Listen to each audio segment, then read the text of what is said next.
દાદાની નિજ ભક્તિમાં આપણે સૌ લીન થઈએ. આપણી વચ્ચે ગુજરાતમાં એમ કહેવાય છે કે જેને સેવાની ધૂમમસ આવી છે, પોતાની કડતાલોના તાલે આ ગુજરાતની અંદર પોતાની એક આગવી ઓળખ ઊભી કરી છે. એવું શ્રી પવનસુત યુવા ગ્રુપ સુરતના યુવાનો દ્વારા અહીંયાથી કડતાલોની રમઝટ બોલશે બાપ. અને એ કડતાલોની રમઝટની સાથે સાથે દાદાની આજ નિજ ભક્તિ થશે. આજનો આ અવસર, આજનો આ દિવસ આપણા સૌના હૃદયની અંદર કાયમને માટે અંકિત થશે. આપણા સૌના માટે એક સંભાળનું બની રહેશે કે સાળંગપુર ધામના આંગણે દાદાના સાનિધ્યમાં બેસીને ભક્તિ કરી છે, ને ભક્તિનો રંગ સાદ ક્યારેય ઉતરે નહીં હો.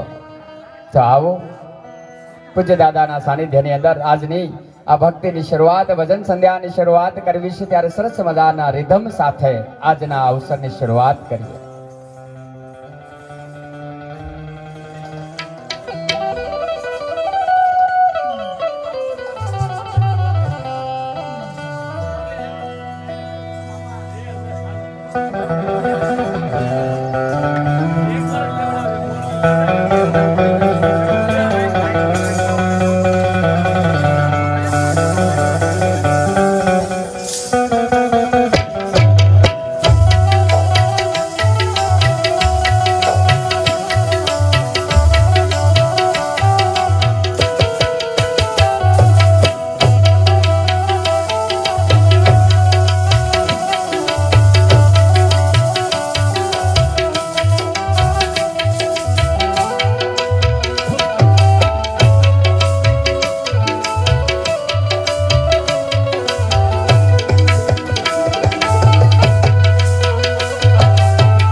આજે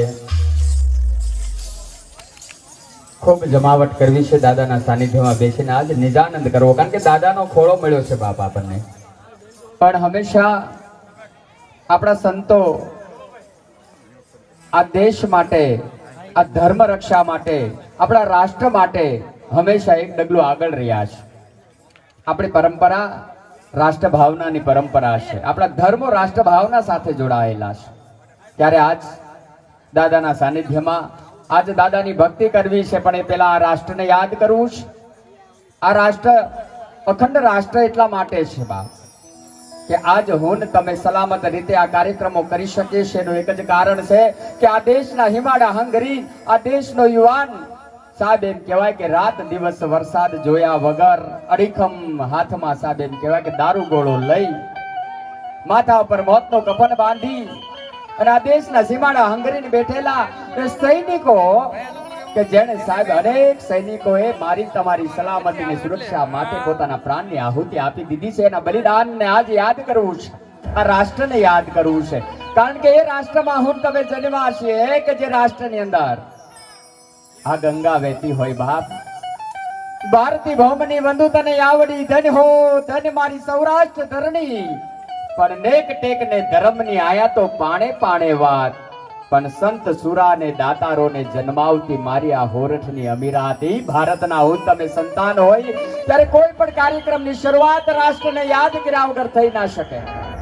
આવો આ દેશ માટે જેને જેને લીલા માથા આપીને મારી તમારી સલામતી આજ આપણને સલામત કર્યા છે ને એવા દેશને યાદ કરી રાષ્ટ્રગાન સાથે આજના કાર્યક્રમની શરૂઆત કરવી છે. ત્યારે સીતારામ શ્રી રામ જય રામ જય જય રામ શ્રી રામ જય રામ જય શ્રી રામ જય રામ જય શ્રી રામ.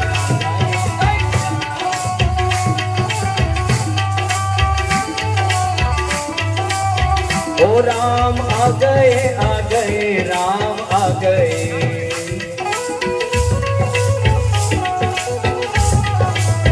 ओ राम आ गए राम आ गए.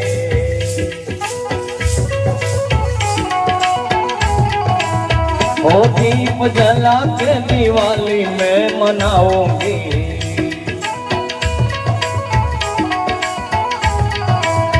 ये मेरे जन्मों के सारे पाप मिट जाएंगे. राम आ गए राम आ गए.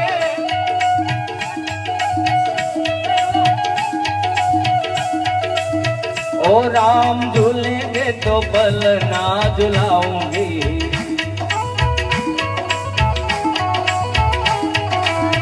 ओ मीठे मीठे उन्हें भजन सुनाऊंगी.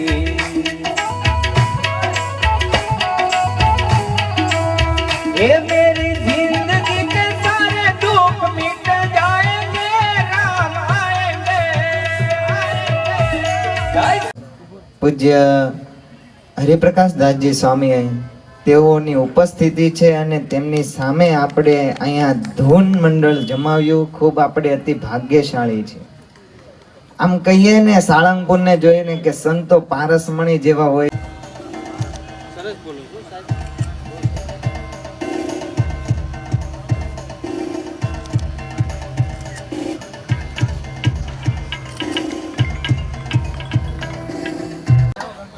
ખૂબ રૂડા આશીર્વાદ પૂજ્ય શાસ્ત્રીજીના અમને મળ્યા. આમ તો અમારી અંદર નવી ઉર્જાનો સંચય થયો છે. આ પ્રેરણાબળ આપ્યું હતું, પણ સ્વામી વચ્ચે વચ્ચે ક્યારેક આવું પેટ્રોલ પુરાતું રહે ને તો અમે થાકીએ નહીં. કારણ કે અમે આખા ગુજરાતમાં રોજ કેટલી મુસાફરીઓ કરી કરીને આ કાર્ય કરી, પણ હૃદયની અંદર એક નિરાધાર દીકરીની વેદના રમતી હોય. અને ત્યારે અમને એટલો આત્મવિશ્વાસ હોય કે અમારી સાથે સ્વામીના આશીર્વાદ છે અને સ્વામીનું માર્ગદર્શન છે, એટલે અમે ક્યાંય અટવાઈએ નહીં ક્યાંય. તો આવો વધારે સમયને લેતા આવો ફરી પાછા દાદાના સાનિધ્યની અંદર બેઠા બેઠા ભજનમાં આપણે સંમેલિત થવું છે. આજ ખૂબ નિજાનંદ કરવો છે. આજ પૂજ્ય સંતોનું ચરણો મળ્યું છે અને આજ પૂજ્ય દાદાનો ખોળો મળ્યો છે. ત્યારે આવો ભજનમાં આપણે સૌ સંમેલિત થઈએ. ત્યારે હું વિનંતી